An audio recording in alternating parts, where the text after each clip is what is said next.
The morning the bread went cold, the first thing people notice when they walk into a bakery is the smell. Fresh bread has a way of making strangers smile before they even speak. It makes bad mornings feel temporary. That's why I still can't smell cinnamon without remembering the day someone died. My name is Emma.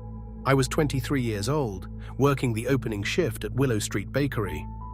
Back then, I thought the worst thing that could happen during a shift was burning a tray of croissants. I had no idea how quickly an ordinary Tuesday could become the longest day of my life. The alarm chirped at 4:45 every morning. By 5:30, I was unlocking the front door with flour already dusting my apron.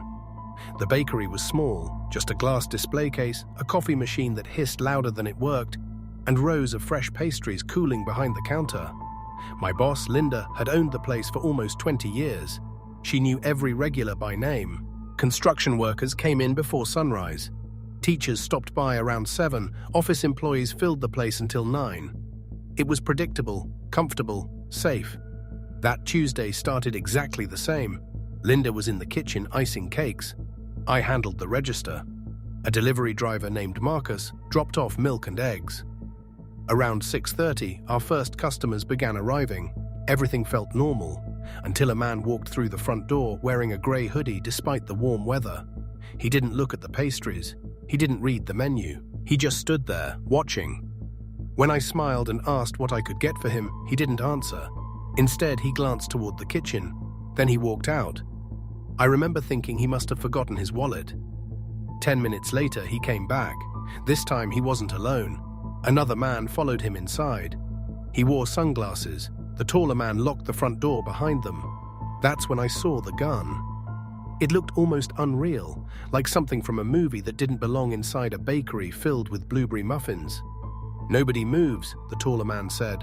Linda stepped out from the kitchen. "What is this?" she asked. "Open the safe." "We don't keep much cash." I said open it. My hands were shaking so badly I couldn't even breathe.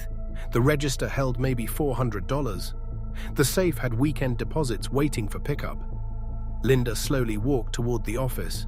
The shorter robber stayed near me. He couldn't have been older than 30. His hands trembled. He kept looking toward the windows. He looked terrified. Not angry. Terrified. It struck me as strange. The taller robber wasn't nervous. He was calm, too calm, like he'd rehearsed every second. Linda returned carrying the cash bag. The taller man grabbed it. Then he demanded our phones. We handed them over. For a second, I thought it was over. They had the money. They could leave. Instead, the taller man stared at Marcus. The delivery driver. Marcus had quietly stepped back near the refrigerators. "I know you," the robber said. Marcus frowned. "No, you don't." "Yeah." The room changed. The air felt heavier. The shorter robber looked confused. "What are you talking about?" The taller man never answered. He raised the gun. One shot echoed through the bakery. Marcus collapsed beside the milk crates. Linda screamed. The shorter robber shouted, "What did you do?" The taller man grabbed him by the sleeve. "We're leaving." They ran. The silence afterward was somehow louder than the gunshot. Police arrived within minutes. Marcus died before the ambulance reached the hospital. Detectives questioned everyone for hours. At first, they believed the shooting happened because Marcus had seen too much. A witness, wrong place, wrong time, but something bothered me. The taller robber had said, "I know you." Not, "You saw my face." Not, "You're calling the police." He knew him, personally. That sentence replayed in my mind for days.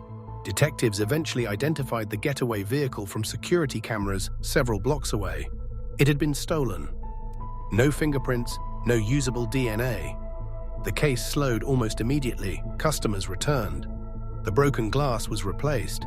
Fresh paint covered the blood-stained floor. But nothing felt the same. I couldn't stop thinking about Marcus. He'd been delivering to us every Tuesday for nearly 4 years. Quiet, friendly, never late. His wife came into the bakery one afternoon. She thanked Linda for attending the funeral. Before leaving, she quietly said something that caught my attention. "I still don't understand why anyone would want Marcus dead." Dead, not robbed. Dead. It was the first time someone had said it out loud. I started looking through old local news online. Marcus hadn't always been a delivery driver. Years earlier, he'd worked as an accountant. One company kept appearing in archived articles. A construction supplier that had collapsed after millions of dollars disappeared. No charges were ever filed. The owner vanished before investigators finished their audit. His name made my stomach tighten. Daniel Cross, the same first name detectives had mentioned as a possible suspect during a press conference. I called Detective Harris immediately. He listened carefully. Within days, investigators reopened Marcus's employment records. They discovered Marcus had quietly cooperated during the financial investigation years earlier. He had provided documents against the company's owner. But before prosecutors could move forward, the suspect disappeared. He had been living under a different identity until recently. Security footage from nearby businesses was enhanced again. This time, detectives compared facial structure instead of clothing. The taller robber matched Daniel Cross almost perfectly. The robbery hadn't been random. It had been staged. Cross knew Marcus delivered to the bakery every Tuesday morning. He expected to find him there. The cash was simply a distraction. The second robber was arrested first. His name was Tyler. He confessed almost immediately. He believed they were only robbing a bakery. He had no idea Daniel intended to kill someone. According to Tyler, Daniel specifically chose that location because Marcus followed the same delivery schedule every week. The robbery made the murder look accidental. At least, that was the plan. Daniel fled before police could arrest him. For nearly 3 weeks, nobody knew where he had gone.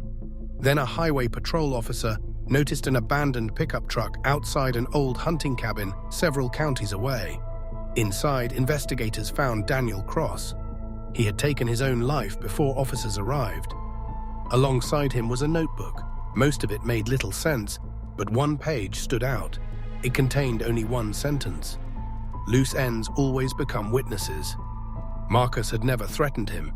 He wasn't chasing revenge. He had simply been living his life. Delivering milk, stocking bakery shelves, trying to provide for his family.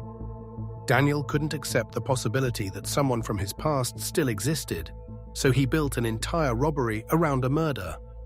The money never mattered. The bakery never mattered. We were just unfortunate enough to be standing in the wrong place when a ghost from someone else's past came looking for him. I left the bakery 6 months later. People ask why. I usually tell them I wanted a career change. The truth is simpler. Some places never smell the same again.